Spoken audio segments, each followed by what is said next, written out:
जब आपने आगाज़ किया मैं ऐसा नहीं मैं क्योंकि पत्थर के ज़माने की बात कर रहा हूँ ज़रा अगेन 30 एक साल तो हो गए ना अबरार भाई। उस ज़माने से अब तक बिकॉज़ मुझे ये याद पड़ता है कि हमने जब शुरू में जहाज़ में सफ़र शुरू किया तो बिज़नेस क्लास तो हमें पता ही नहीं होता था कि क्या होती है। ये शायद सुना भी नहीं था कभी और इसलिए ड्रीम भी नहीं था कभी। तो अब बिज़नेस क्लास और फर्स्ट क्लास और अब द रेजिडेंस एंड पता नहीं क्या-क्या। तो उस ज़माने के आर्टिस्ट के नाज़, नखरे, ट्रैवलिंग की उसकी जो ख्वाहिशात थीं या ड्रीम्स थे और आज 30 बरस बाद उसमें क्या फ़र्क आया?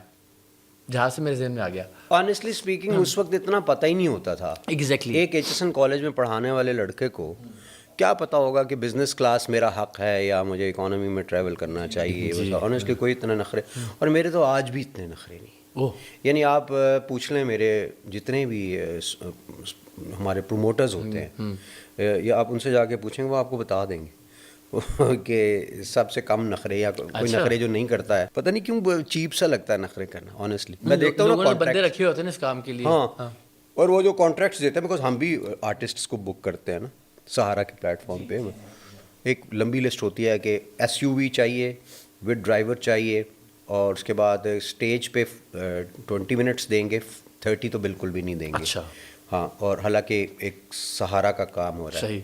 और ये ऐसे होगा वैसे होगा, पैसे तो चलो देने ही होते हैं, मगर उसके साथ की जो और बिजनेस क्लास नहीं, हम फर्स्ट क्लास में ट्रैवल करेंगे। यहाँ से वहाँ तक बिजनेस होगी, जहाँ से आगे फर्स्ट क्लास फिर फर्स्ट क्लास होगी। और कनाडा में भी डाउनटाउन में होगा होटल और उसमें स्वीट होगा। अच्छा मतलब ये वो सारे अखराजात हैं जो अवॉइड किए जा सकते हैं एक नोबल कॉज के लिए, but people are not ready. कोई बहुत ही कमर्शियल इवेंट। और अगर फिर होटल ले भी लेंगे, सब कुछ होंगे, ज़रूरी नहीं कि वो लोग वहाँ ठहरें। तो बेसिक मकसद ये नहीं था कि उसमें ठहरना है, बस अपना शशका पूरा करना। शशका पूरा करना कि मैंने ये चीज़ें मनवाई हैं। और उसके बाद मैं किसी फ्रेंड के घर जाके ठहर गया हूँ, और मैंने ट्रैवल तो करना था फर्स्ट क्लास में, लेकिन अब मेरी फ़्लाइट चेंज कर दें। अब मैं डायरेक्ट, क्योंकि पीआईए डायरेक्ट जाती है, तो अब मुझे डायरेक्ट नॉर्मल बिजनेस क्लास दे दें। तो वो भी पैसे पड़ गए, और फिर वो लेकिन ये लोग ठीक नहीं करते आपके ख्याल में? ऐसा नहीं होता कि अगर आप ये चीज़ें नहीं मनवाते अपनी अक्सर औकात, तो फिर आपको भी बहुत ज़्यादा फॉर ग्रांटेड लिया जाने लगता है? ये भी एक शिकवा तो होता है। ये बहुत आपने इंपॉर्टेंट क्वेश्चन किया कि यार कहना यार ठीक है यार इन्हों ते हमारा एक बहुत बड़े प्रोमोटर है रेहान सिद्दीकी जी, इंटरनेशनल प्रोमोटर। तो चूँकि वो दोस्त बन गए हैं, उनको आदत मेरी पता है और बाकी लोगों की, और बड़े ही मुझे बेचारे मुस्तरिब नज़र आए। जो लास्ट प्रोग्राम किया उसमें कोई आर्टिस्ट 2-3 इसी तरह का अच्छा डिमांड्स कर रहे थे। तो मैंने कहता है मैं अबरार भाई आप अल्लाह के फरिश्ते हैं कि आप ऐसे नहीं करते यार, ये देखो यार ये क्या कर रहा है यार, ये अच्छा। मैंने कहा वैसे रेहान भाई एक चीज़ मुझे बताएं। मैंने कहा आप इन दो तरह के आर्टिस्ट में से इज्जत किसकी करते हैं, मुझे सच सच बताइएगा। अच्छा, कहते हैं सच बताऊं? अच्छा, मैंने कहा वो जाहिर है कहेगा कि आप ही क्योंकि आप फरिश्ते हैं आप चूंकि। कहता सच बताऊं? मैंने कहा, कहता उनकी जो नखरे कर रहे हो तो उनकी। बिल्कुल। मैंने अपने आप में मुझे इतना गुस्सा आया मैंने कहा अच्छा। तो मैंने कहा क्यों, ऐसा क्या है? कहते हैं बस वो लोग अपनी इंपॉर्टेंस बना लेते हैं ये बोल के।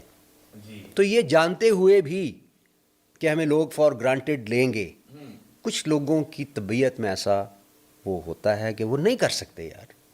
मतलब मैं एक बंदे के पैसे क्यों ज़ाया करवाऊँ कि मुझे तुम स्वीट करा के दो, जबकि मैं बड़े आराम से एक नॉर्मल कमरे में गुजारा कर सकता हूँ।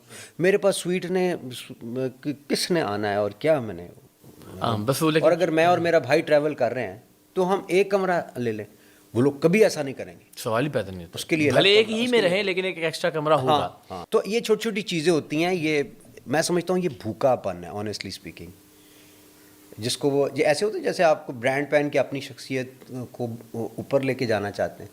लेकिन इसमें इन द लॉन्ग रन कोई फ़ायदा नहीं होता, आप समझते हैं? मेरा नहीं ख्याल, मतलब लोगों की नज़र में होता होगा कि जी वो आपको कभी कोई नुकसान नहीं हुआ? नहीं, अल्हम्दुलिल्लाह नहीं।